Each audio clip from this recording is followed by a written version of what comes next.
that encourages you to live with less. Less stuff, less possessions, less clutter, and find more joy and more time to focus on what matters. So, what is Minimalish? It's the grace-filled way of doing the same thing. Sustainable, realistic minimalism that actually makes sense for your life. The Minimalish podcast is here to help you make life lighter, realistically. I'm your host, Desiree, and my passion is to help you create room for what matters to you by cutting the clutter and excess stuff in your home and your life. It's not just about decluttering and having a tidy home, but about how having less stuff will give you more time and more space to focus on creating the life you actually want to live. We'll talk about topics of minimalism, motherhood, simple, intentional living, and everything in between here on the show each week. Let's walk towards simple together.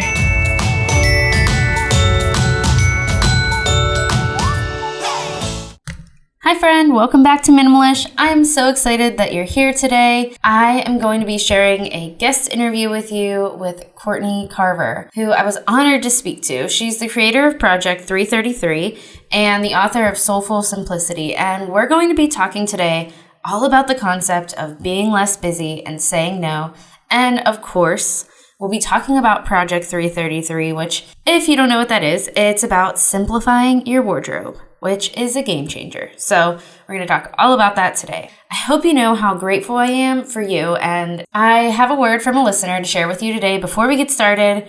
And just know that I do this each week to show my gratitude and to give your lovely voices some space on the show. Thank you so much for those of you who have left a rating and a review.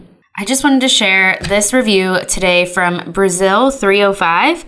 She says, love this podcast. She's down to earth and realistic about creating a life with purpose, with less, even with small children. Thank you for those beautiful words, Brazil 305. I'm so thankful that you are getting this from this show. It's exactly what I'm trying to put out there. So thank you again. And if you haven't left a rating or review and you want to, just scroll down, hit those 5 stars, and leave a quick rating on what you're loving about the show. I'm super grateful when you do that because it helps other moms get eyes on the show. And before we really get into this episode, I just wanted to share with you some wins that we're experiencing in the Make Room Master Course right now. If you haven't heard, I have a master course that I've just created. This is the first round we're going through it, and we are working on building realistic minimalism practices into our entire life. So not just decluttering, although we are definitely doing that.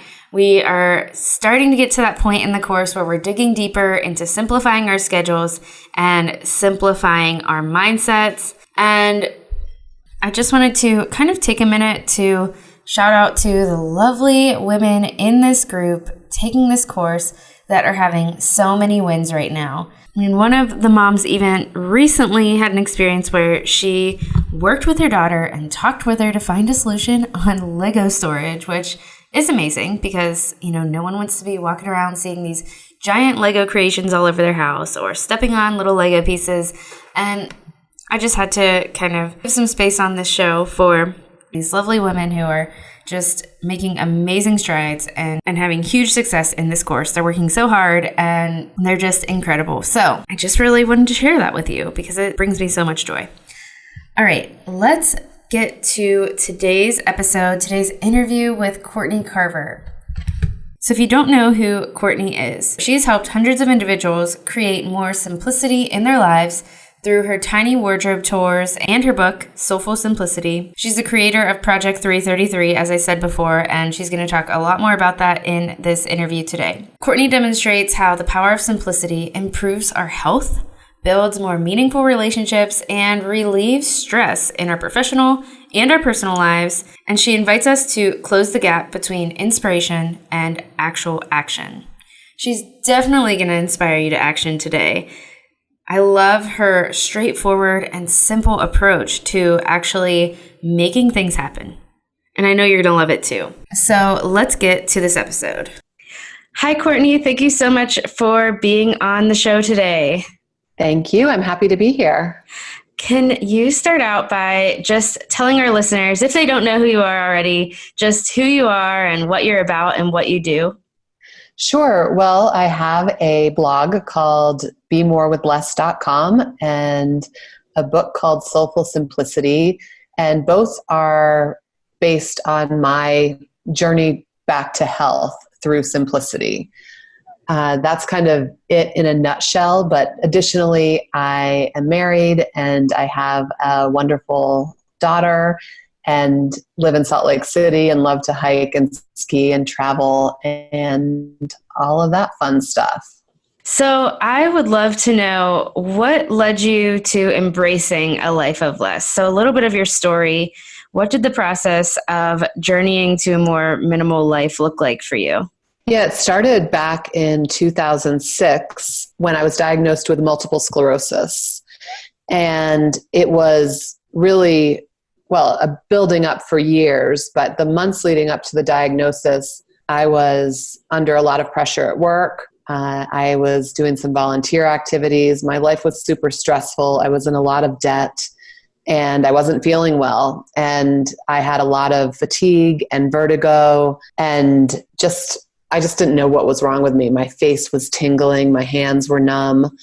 And by the time I had finished with every specialist you could possibly think of and neurological exams and all different types of tests, I was diagnosed with multiple sclerosis. Wow. And that was my enough is enough moment. I just realized that all of those things led up to this point, all of that busyness, all of that stress.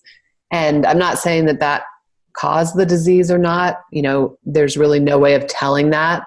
But I know it contributed to exacerbations and really brought it alive in my body, if that makes sense. Yeah. So what does that look like for you now? Does that disease still affect you greatly, or how has minimalism really made the difference for you? Well, it's been a combination of things. So once I was diagnosed and kind of got over that initial shock and fear, I started researching how to live well with MS. I wanted to see if other people were living well with MS and how they were. And it's come so far in terms of recommendations. Even in 2006, there wasn't a lot to go on in terms of diet or lifestyle changes, but today there really is, thank goodness. So my main goal was eliminating stress, as much stress as possible. It wasn't to simplify my life. I really didn't have the words for that. I didn't know what that would look like. So it was just, how am I going to eliminate stress? But what I found is that in all of those changes to eliminate stress, simplicity was the kind of the thing that tied everything together, or the thing that was similar amongst all of my changes. And so today, we're now 2019. So trying to do the math quickly, it's 13 years later. Yeah. And with a combination of, a great medical team, wonderful family support, lots of simplicity and lifestyle changes and diet changes, I live mostly symptom-free. So, other than when I'm talking about it, I barely know I have MS anymore. That's amazing. I guess you tell this story a little bit, you go over it in your book, Soulful Simplicity. So could you tell us a little bit about that book, why you wrote it, and what it's all about? Yeah, well, it's really about some of the things we were talking about and more, just how I got to the place of, I don't know if I can call it complete burnout or what it was, but it was a breakdown, how I got to that place, and what, even if you don't have MS or another health issue, what some of the common things you might be experiencing in terms of overwhelm or debt or crazy clutter or whatever it is, whatever it is in your life that's removing you from your life, not allowing you to be in your life, to notice your life, to appreciate your life and enjoy it, what that might be and what you can do to get out of that place. And I wrote it because while sure, I could have probably dissected all of that online, I think we read books differently than we read blogs and articles on our computer or our phone. I think we're a little distracted. We're always waiting for the next thing. We can't really relax into an online article, it seems. There's always something to click or something to do next. The email's lurking right around the corner. So a book is different. We read books differently. And my hope was that this story would be better told in a book format. Yeah. I love it. I love your book. It's definitely like one that I recommend to everyone I talk to, especially when we're talking about minimalism or simplifying. So thank you for the work you've done with that. Well, thank you. I'm grateful that people want to read and learn and grow with me. Yeah. So I would love to know, I really want to talk to you about this idea of being less busy and saying no, because I feel like, everything that you put out there that talks about that, it's just, it really hits me. And I just love that. And I want our listeners to hear from you on that, how simplifying our schedules and saying no and being less busy, how this can be like really a game changer. Because I think more than anything, this has been it for me. And I love how you talk about it. So why is it important? Why do you think it's important to be less busy and to create time for things that are important to you? Like I think we would all say, in a conversation that, yeah, like I wish I had more time for the things that I care about or for the things that are important to me. So why is it important that we actually walk towards this, and how do we walk towards this? Yeah, I think with all of the distractions and busyness and overwhelm that is in all of our lives, we start running on autopilot and just becoming the manager of all the things instead of living through all the things and enjoying it and appreciating it, and most importantly, noticing it. We aren't noticing our lives. We're completely removing ourselves in the name of more, in the name of doing more, owning more, proving more, always going after the next thing, even when when we're in the middle of doing something else. It's, what do we have to do next? What's next on our to-do list? What's happening tomorrow? What should I get done by the end of the year? There's never a shortage of more. And there never will be. I mean, that's going to all keep coming, but it's up to us to start creating boundaries, rules, creating, just some awareness of how we're moving through the world. Because if we're moving through it at an unsustainable pace, a breakdown is going to happen in one way or another. But even if it doesn't, and maybe that would be the worst thing if it didn't happen at all, because we'd miss our whole life. So in that regard, I'm a huge fan of the wake-up call or the breakdown or something that shakes us up and makes us notice. But also, because there are people talking about this now, hopefully people can divert the breakdown or the wake-up call by just realizing it, by hearing it and saying, oh yeah, that's for me too. Like, for instance, if people are listening to this podcast and at the same time they are trying to get through their inbox or play with their kids or do other things that require their full attention, maybe they're noticing right now that they're missing something. Like maybe they missed the last few words of what I said, or they missed something in an email that they were sending, whatever it is. We can't give our attention to everything. Everything cannot be important, because when it is, nothing is. Nothing gets our full attention anymore. So just that noticing is really what is going to bring us all back, or what has the potential to bring us back. Yeah, absolutely. I know I love listening to podcasts, and of course I have one. So I'm an advocate of podcasts, but it is interesting that I've realized that lately that I was just honestly just busying up my brain a little bit too much, and it was too much information. And I have really grown to love when I talk a lot about like blank space in my schedule. It's like blank space, just like actual quiet and what can happen in that as well. Yeah, we need to build in a lot of that time. And it doesn't feel easy at first, especially if you're in the middle of being overwhelmed with too many things. But that's where it starts. I mean, that is really where it starts. And once you can start building in little pockets of this margin or this blank space, it's incredible just how much better it is for your health, for your relationships, for your heart, and for your life. Yeah, I love that.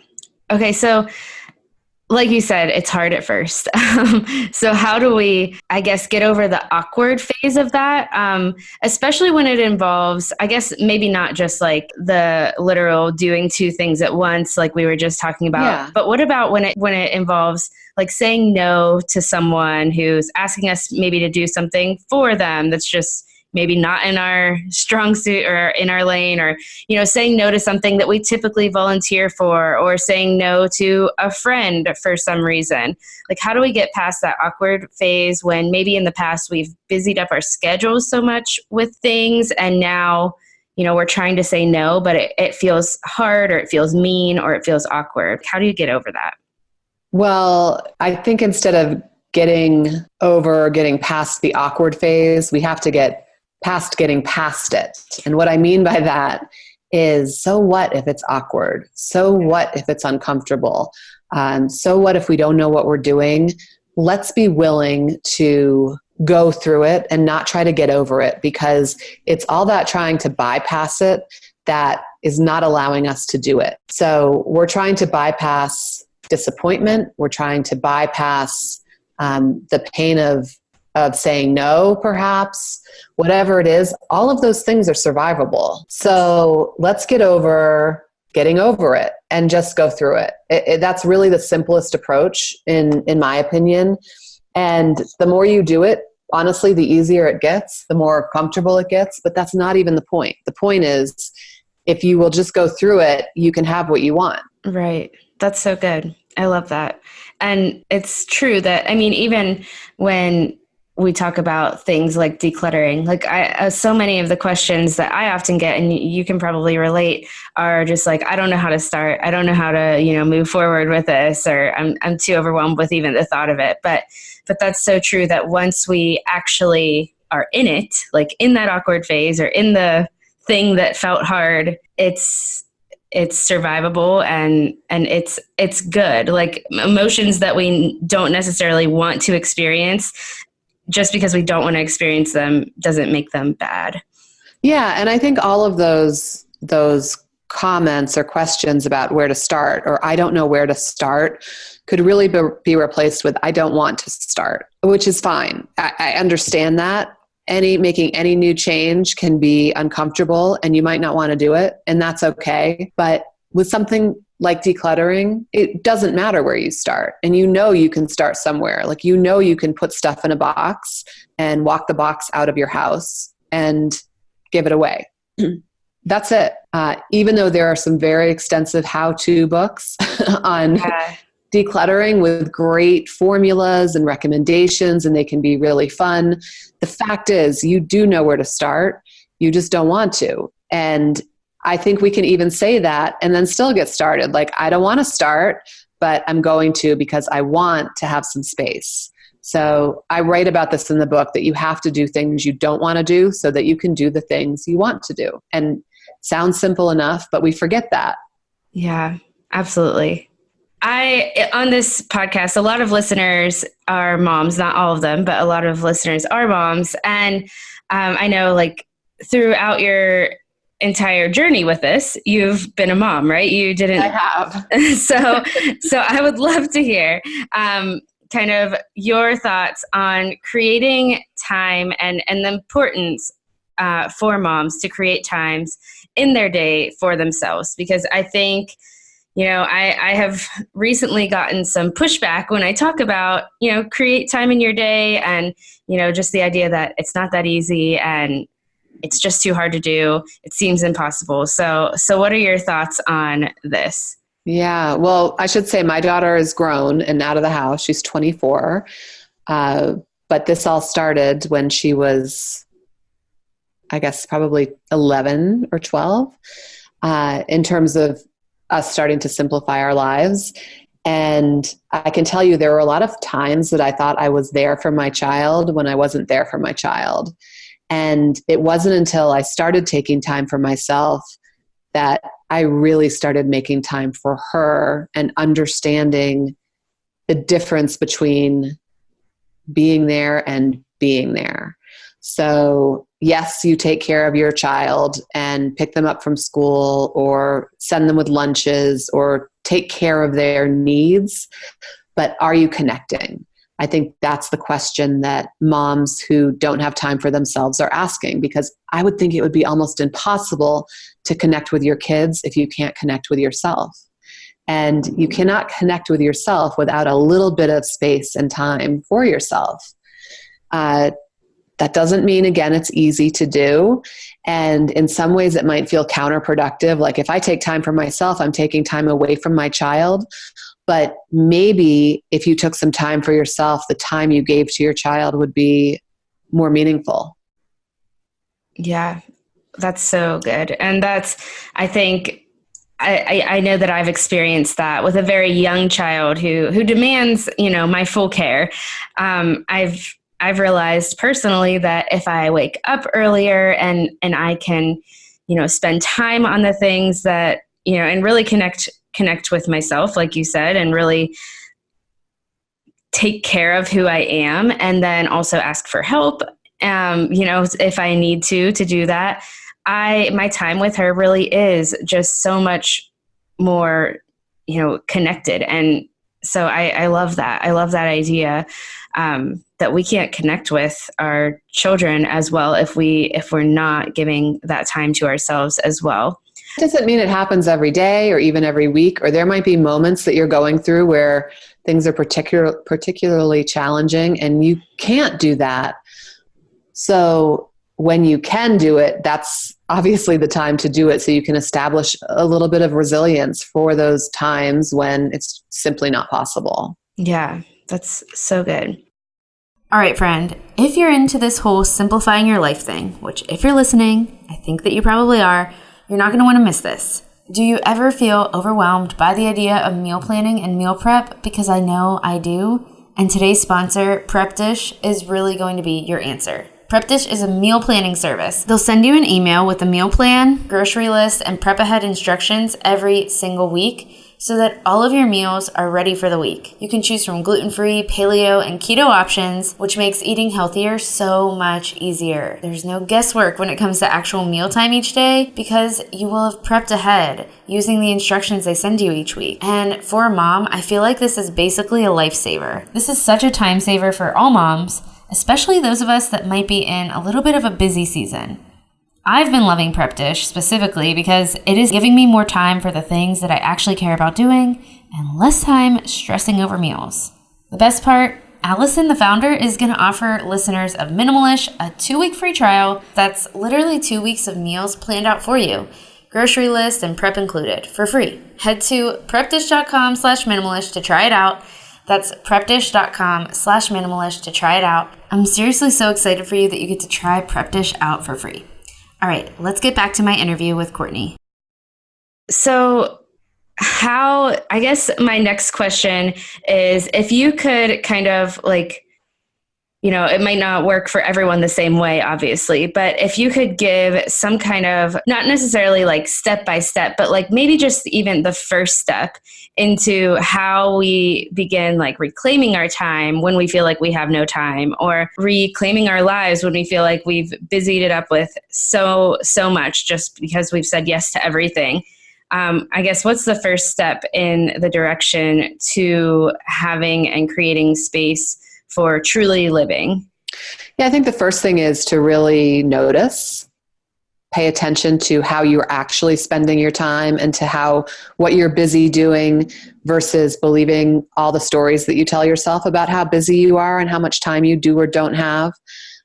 Even consider tracking the time for a week or two so you can see exactly where it's going.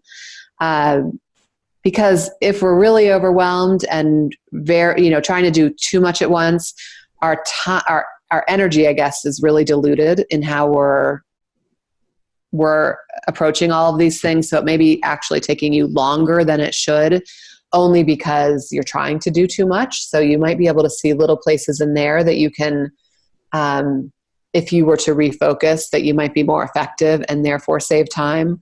So first thing is to notice. And the next thing is, don't worry how long it's going to take. So if you think I'm never going to have the kind of time I want for at least 5 years, that is really discouraging and you might not want to get started. But by just starting with some tiny steps and making some very subtle shifts, you'll start to see some time opening up. And I think just that first simple step of noticing helps tremendously, because you may be able straight away to see like, okay, this thing that I do on a daily basis, I don't need to do that anymore. Or this thing that I think is relieving stress is actually causing stress.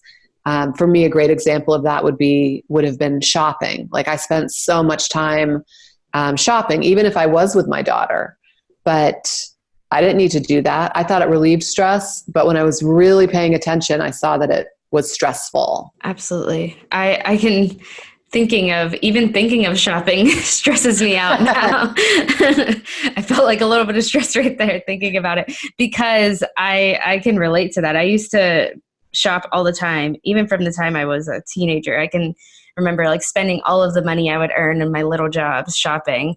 And I always thought like, oh, this is something I love. But now looking back, I realized like what stress I was kind of adding to my life by just adding more clothing to my life. That's so good. I do want to quickly touch on Project 333, because I know that's a big thing that you're known for. So can you tell us a little bit about that and just like briefly touch on how, like why it was life-changing for you to really minimize your wardrobe? Sure. So Project 333 is a minimalist fashion challenge that I created back in 2010, shortly after I started blogging, to get a handle on my closet, to figure out what enough meant to me, to determine what I really wanted and needed in my closet. And I mean, quite frankly, just to have a little peace in the morning. I was so bothered at that point by all the energy that I put into, what am I going to wear today? Do I have the right thing? Does this go with that? What are people going to think of this? All the questions that go into getting dressed for a lot of us. And in addition, all the shopping I was doing to maintain that closet, I guess, or my wardrobe, which I didn't need to be doing. So for 3 months, I promised myself and the internet that I would only dress with 33 items or less for 3 months, including clothing, jewelry, accessories, and shoes. And people really liked the idea. As it turns out, it wasn't really what I expected. I kind of thought more people would think it was crazy, and some people did think that. But a lot of people tried it on their own and really discovered benefits that I couldn't have imagined. I mean, I discovered benefits I couldn't have imagined from doing that just for 3 months. And as a result, have continued to do it for, I mean, now it's been 9 years that I've been practicing Project 333. And not with 33 different items every 3 months. I think that would kind of defeat the purpose. Most of the clothes that I have rotate throughout the year. So yeah, it's been really enlightening. It definitely changed my closet and my clothes, and also changed me in many ways, because I realized that I didn't need that much to be happy. I also realized that nobody really cares what I'm wearing, which was a big awakening for me, because there I was thinking, you know, people were judging me by what I was wearing, or making assumptions, or that I had to prove who I was by what I wore. And when I did this challenge for the first time, I was working full time and no one noticed that it was even happening. So that right there was such a great lesson, not only knowing that no one cares what I'm wearing, but they probably don't care about a lot of other things that I used to worry about people worrying about. And so it gave me a lot of freedom to care a little bit less about what I might think other people are thinking. Yeah. And I feel like it just gives you so much freedom when we do simplify our wardrobes. It gives us freedom to just like make less choices in general, especially for those of us, like you said, that have had that problem of having such a hard time choosing what to wear in the morning. I know it really minimizing my wardrobe has been like, it was one of the first things that I decluttered, and it was life-changing for me in the beginning. And then till now, it's like I find less and less is even better. Of course, I there's know. yeah, there's like a certain amount you have to have. Correct. We have to wear clothes. That's Right. a given. But it's amazing how much less you care about it after a while.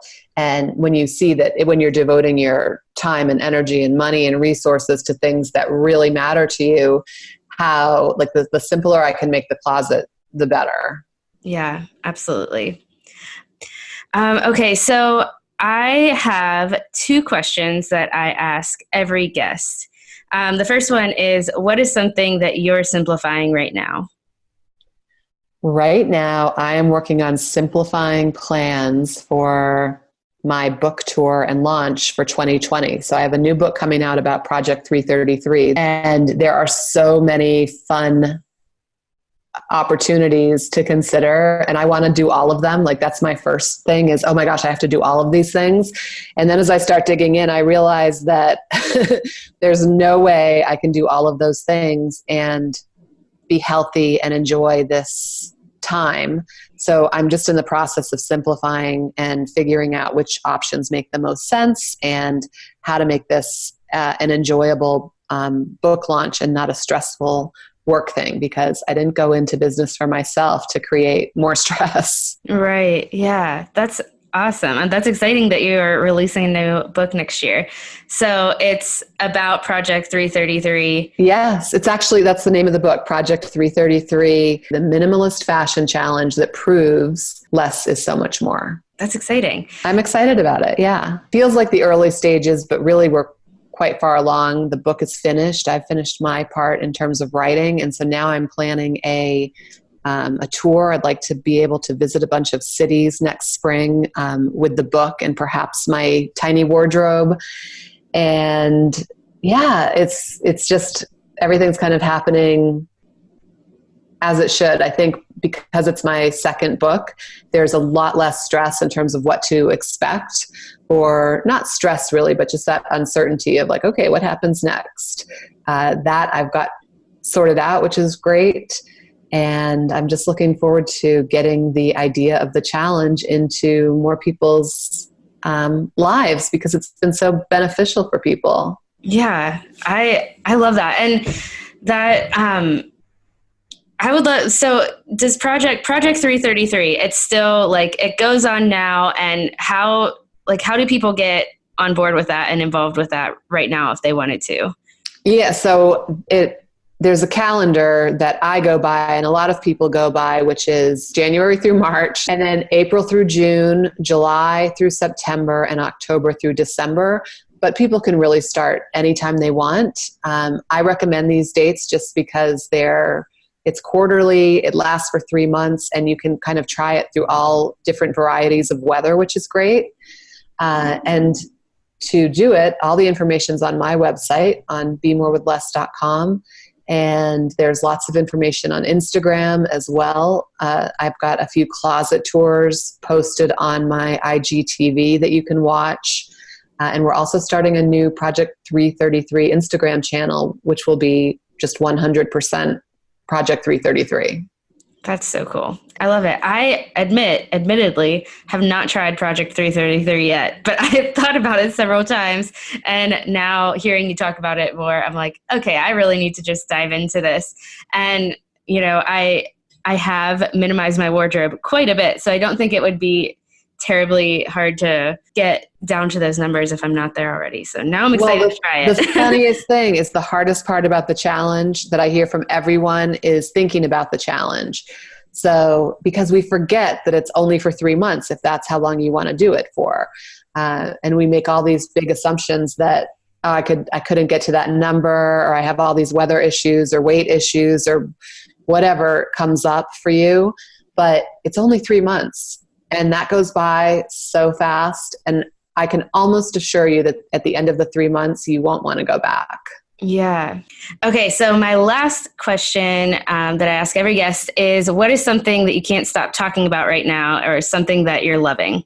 Okay. So this is does not completely have to do with simplicity, but has really simplified my life. And I really can't shut up about it.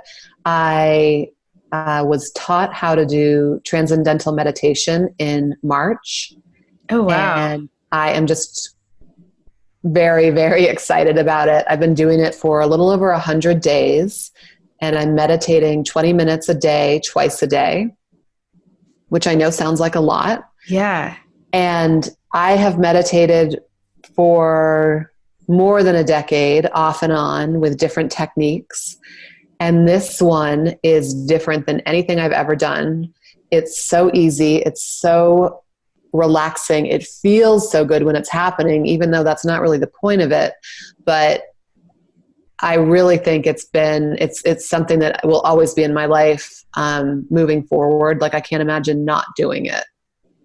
Okay. So, I mean, I'm sure it's maybe more to explain that can fit in an answer to questions. It's probably a whole podcast. Yeah. But what is it, I guess, like in a nutshell, what would be the difference from, like, I don't know, what someone would typically think of meditation? Yeah. Well, like if you think about doing meditation with Headspace, or doing a meditation in a yoga class, or doing a mindfulness meditation, this is a mantra-based meditation that has to be taught to you by someone who's trained to teach it.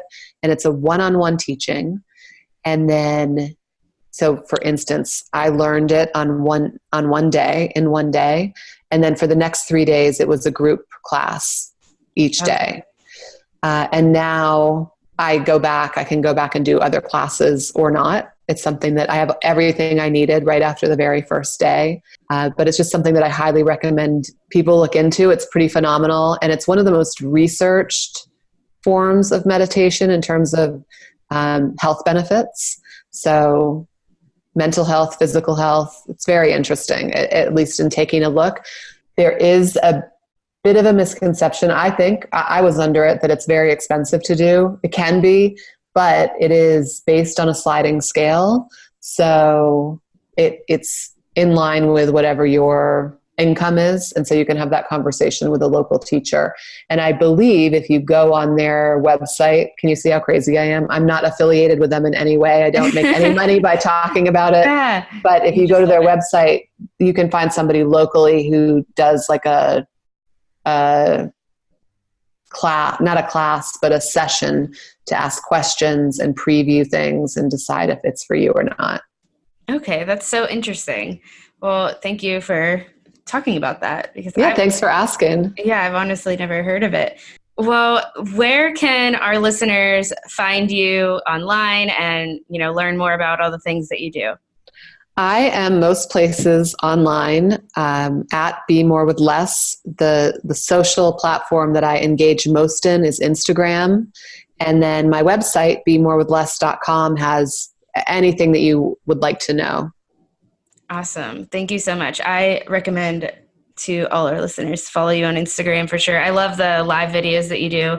And you do them a lot with your daughter, helps you with a lot of things on there, doesn't she? She does. So she works in social media, and I'm probably one of her smaller clients. She and I work together on the live calls, and she helps with some other things around Pinterest and Instagram for me. Thank goodness, because I couldn't do it without her. Yeah, that's awesome. I just always kind of love seeing that little collaboration between you and your daughter and how you kind of spend time together in that way. Yeah, we love spending time together. Probably me more, but I'll take it. Yeah, that's awesome. Okay, well, thank you so much again for being on the show and talking about kind of just getting intentional with reclaiming our time and our lives in general. So thank you for that. Thank you so much. I really hope you enjoyed that conversation. I personally I'm taking away this idea that when we say about anything, but when, her example was about decluttering, but it could be about anything. When we say, I don't know where to start, sometimes, and maybe most of the time, it means I don't want to start. I know I can look at my life and see many places where that might be true. So what are you saying that you don't know how to start with today? Is it decluttering? Maybe you are hesitating when it comes to decluttering your home because you are thinking you just don't know where to start.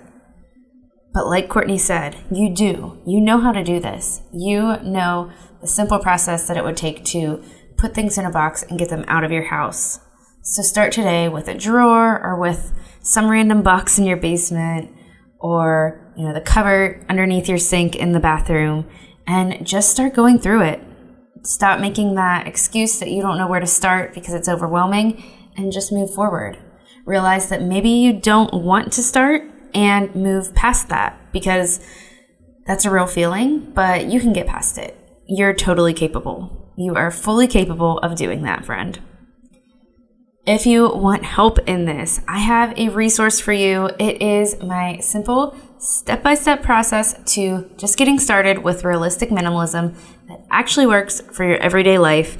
It's a short guide. It's easily digestible, easy to look through, and easy to take action on. You can get it for free on my website at DesireeEndries.com/make-room. That's DesireeEndries.com/make-room. Like I said, it's just a short and simple guide to getting started with decluttering and realistic minimalism, not just decluttering your home, but actually going deeper as well into decluttering your schedule, like being less busy, like we talked about in this episode, and your mindset as well. I think that free resource is going to be super valuable to you, so check that out if you're interested. All right, friend, that's all I have for you. Next week, we're going to be digging into the concept of routines. And my guest next week, Abby Barstow, she's going to be taking you through a step-by-step process to actually create routines for your everyday life for the things that you need routines around. So you really don't want to miss that. It's super practical, super helpful. So I really hope you'll meet me back here for that next week. Until then, you can find me on Instagram at Minimalish Podcast. I'm always there encouraging you to walk towards simple. So that's a great place where we can connect and walk towards simple together. All right, friend, I hope you have a great week.